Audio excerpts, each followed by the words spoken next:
Why great whites and high achievers thrive in the deep end. There's a moment that happens to many high achievers, usually later than expected.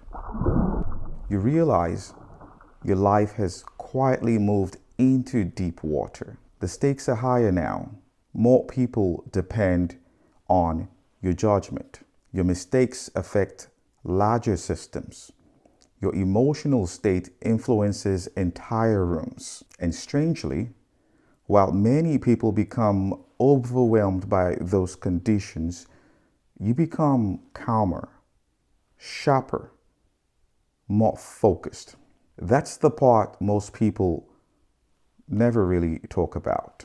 Some individuals are psychologically built for environments that would emotionally destabilize others, not because they enjoy chaos, but because complexity activates them. Responsibility organizes them. Pressure narrows their attention in useful ways. And over time, this individual stop functioning like everyone else psychologically. They adapt to the deep end. Most people assume pressure affects everyone the same way. It doesn't. Pressure reveals nervous system differences very quickly. Some individuals need simplicity to function well. Others become most effective when complexity increases.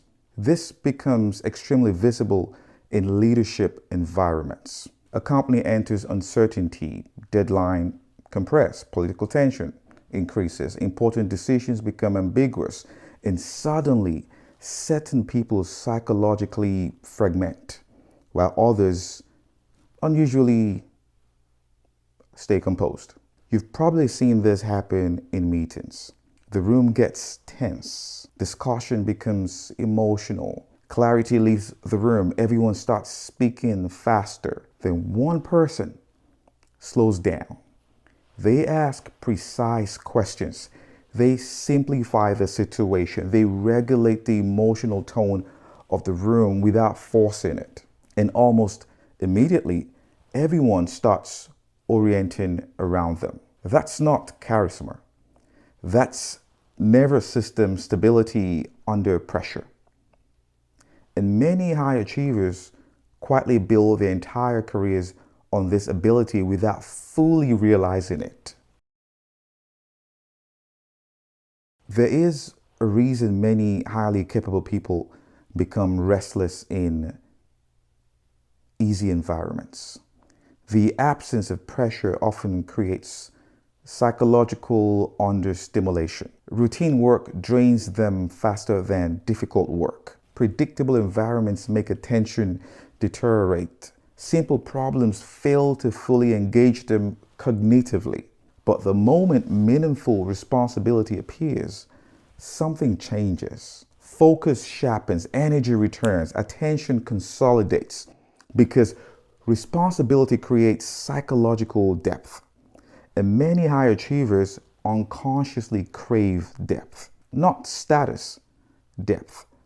That distinction really matters, because externally it can look like ambition, but internally it often feels more like the search for meaningful cognitive engagement. This is why many thoughtful professionals slowly drift towards increasingly difficult environments. Not because they're shopping for stress, but because shallow environments stop them from feeling alive, psychologically alive. Great white sharks are fascinating for a reason. Not because they're aggressive, and yes, they can be, but because they are perfectly adapted to environments most creatures cannot survive in comfortably. Cold water, depth, isolation, unpredictability. They do not panic in those conditions. They regulate through them. Many high achievers develop a similar psychological adaptation over time, especially in leadership roles. At first, responsibility feels heavy, then eventually responsibility becomes familiar. You stop needing perfect certainty before acting. You stop emotionally collapsing when there's ambiguity. You stop expecting pressure-free environments. And this changes how you move through professional life. While others constantly search for reassurance, you begin building internal steadiness instead. That is one of the defining characteristics of the apex mindset. The ability to remain internally regulated without external stability. One of the biggest misconceptions in corporate culture is believing executives primarily reward intelligence. At senior levels, intelligence it's assumed. What becomes rare is psychological reliability. Can this person remain composed during uncertainty? Can they think clearly while everyone else becomes reactive? Can they absorb pressure without spreading panic through the organization? That's what senior leadership notices, because at executive levels, emotional instability becomes expensive very quickly. One reactive leader can distort an entire culture. One emotionally impulsive executive can damage the quality of decisions across entire teams. This is why calm operators quietly become indispensable. Not always visible, not always loud, but deeply trusted, because they reduce organizational noise. They skip the drama. And in high pressure environments, the people who reduce psychological chaos, they become disproportionately valuable. There is another side to this adaptation, and most high achievers experience it eventually. Depth creates separation. The more responsibility a person carries, the harder it becomes to explain their internal world casually, because most conversations operate at surface level.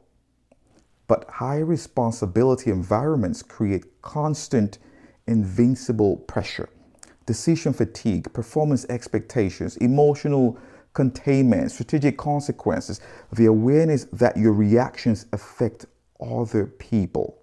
And over time, many thoughtful professionals become quieter, not disengaged, more internally occupied.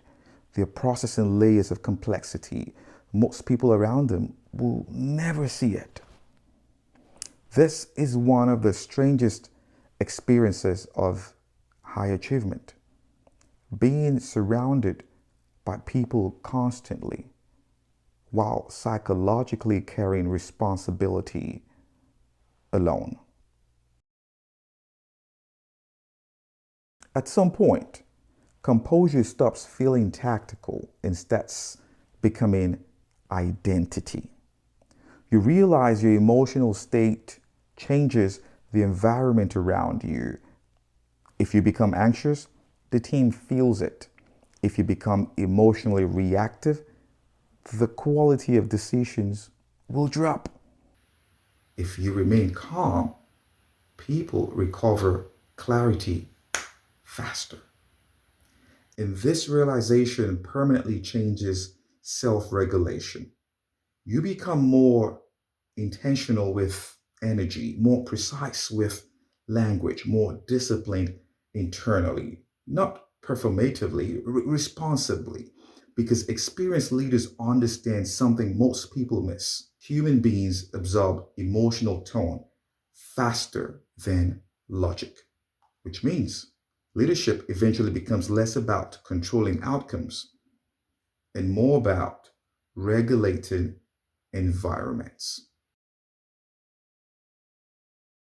Eventually, many high achievers stop optimizing for comfort entirely. Comfort becomes psychologically uninteresting. They become boring.